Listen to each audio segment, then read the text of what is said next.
So hi there everyone, welcome back to another video, and in this video I'm gonna show you how to highlight text in Microsoft Word.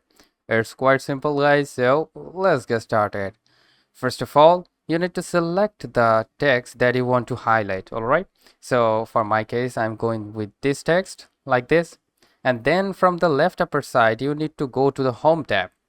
So select the home tab, and then you will see this option, which is the highlighted text option. So if you just select the little arrow icon beside it, you will see different types of color of the highlighted text. You can select any of the color, but by default it will be selected as a yellow color.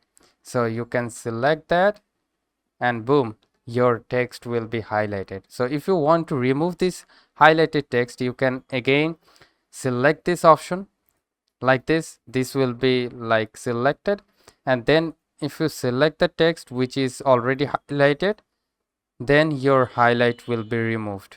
So again, if you want to highlight any other text, you can select this option first and then select the text like this to simply or easily highlight the text in document. So hope this video helps.